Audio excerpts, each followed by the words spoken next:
nice to meet you. I've been debating on what to say because we had an amazing trip, so I didn't know what to say, what not to say, what to take out, what to keep in. So I tried to cram it into 15 minutes worth of 7 days of amazingness and 2,800 pictures, trying to squeeze it into like 40. So hopefully we can do all that. How I wanted to tell how I kind of got involved with the whole thing. I'm 25, and back in November when I was 24, I went through a quarter-life crisis, as I called it. Not knowing what I needed to do with my life. Nothing worked out the way that I wanted it to go, so I started asking God, where am I supposed to go? What am I supposed to do? So my heart started opening up to missions, because if you had asked me a year ago to do foreign missions, I would say, oh no. That's somebody else's calling, not mine. I don't do this. No. So it started coming up, and I was just like, I don't know.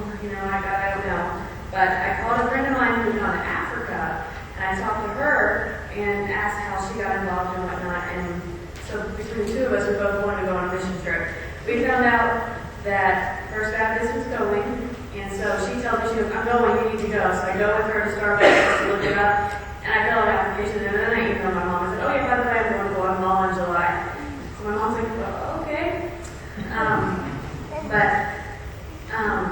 So that's how I got there, is through a friend, through other friends, because it ends up, I've known them for the past like 11 years, and then my mom's also with us, so it ended up being really cool that all of us got to go at the same time. Give a couple of statistics, well, one statistic really, of Guatemala. 46% of the children in Guatemala are malnourished, so that's almost half of the kids that live there don't get enough food. There's a quote, the college group at First Baptist is reading this book, Radical, and there's a quote in it that I read last night that blew my socks off. Hopefully I won't cry, because it's sad. So, and let me say this too, these kids that we went and minister to are not orphans. They have parents. They just cannot provide food for their kids. They cannot give them the nourishment that they need, so they send them to this center for a few months so that they can build up their bodies and get nourished and be fed. So this quote talks about orphans, but I just picture it as being malnourished children. It says, we learned that orphans are easier to ignore before you know their names. They're easier to ignore before you see their faces. It is easier to pretend that they're not real and for you to hold them in their arms, in your arms. But once you do, everything changes. You can ask Mark and Melissa. These babies. And also some of them this morning on the little video. They're such happy babies. You look at them and think there's nothing wrong with them, but obviously there's something wrong with them. They're not being fed. But they're just sweet babies. And once you know that 46% is no longer a number, but it means that they're little Edmonds and Marias and Arizons, and I hate crying, I'm sorry. Trying not to do that. Anyway, okay, we'll talk about other things now. But anyway, so let's see. We had a group of people. I think if you can put that first picture up, not that one. I'm kind of doing.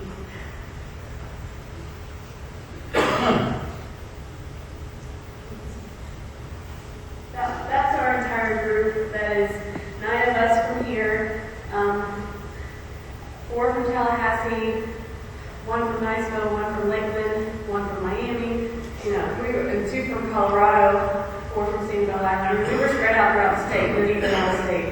But we all talked about multiple times throughout the week how we were put together, and we all managed very well. We all worked well together. We all could hang out together. We all had such an amazing time just being with each other. And that's the only reason we got together. It was awesome. But luckily we got to work together to help these babies, all of us, as one team. Throughout our day, a regular day was a pretty long day, even though we were bed by 9 o'clock at night. That's pretty early for most of us, but we were all worn out by 9 o'clock. And we'd get up at 7 and do a devotional, and every morning, somebody would do a devotional. And then after that, we had breakfast, we'd leave, we'd go to the center, and we'd get there, and we'd be there from about 9-ish in the morning till about 4:30 in the afternoon. And we'd just love on these babies. They're babies from 2 months old all the way to 11, 12, I think, was the oldest kid there. And we really had free reign. Whatever we wanted to do, we could do. So we just kind of did whatever. I hung out with big kids for a little while, then I'd go in there and hold a baby and rock a baby and feed a baby. And it was, you think of holding babies not much, but somebody said, I don't know where I read it, if somebody said it or if I read it or what, but they did a study on a group of kids that all they were given were food, shelter, and clothing. That's all they're given. They did the same study on another group of kids, but on top of those two things, they were given love, and they were held and nurtured. And the kids that did not get the loving and nurturing did not thrive in life. They just, I don't remember if they passed away or if they just didn't, they're just not fully there. But the kids who were given love and were held, they were the ones that thrived in life and were, I don't know what words to say, but they did really good in life. So that's what we got to do. We got to love on these babies and hopefully make a difference in their life. After we got back, we had an hour drive to the center, an hour back. We get back to our hotel. We do dinner and we have a wow moment. And they weren't long, it was just a little tiny time for us to kind of talk about what we did throughout the day. But the thing that I liked the most was how we are, one of the leaders in our group, would always ask us, where did you see Jesus today? And it sounds like a simple question, but it was a cool question to me. I mean, I liked it. He was saying, where did you see Jesus today? To make an effort to make sure that you see Jesus today instead of being selfish, focusing on what I can do for somebody else, see where you can see Jesus. And I just thought that was a pretty cool thing. Okay, I'm going to do pictures now. I have quite a few. Can you hear me? Yeah. Okay, there's our group. We'll go to the next one. This is just a view. That's a volcano, by the way. Back in May, a group tried to go, but a volcano erupted, so their trip got canceled. But that's actually at McDonald's. They have those down there. And that was like, I believe they said it was the fastest McDonald's in the world. So while you're ordering your food is being put on the tray. Before you pay, you have your food ready.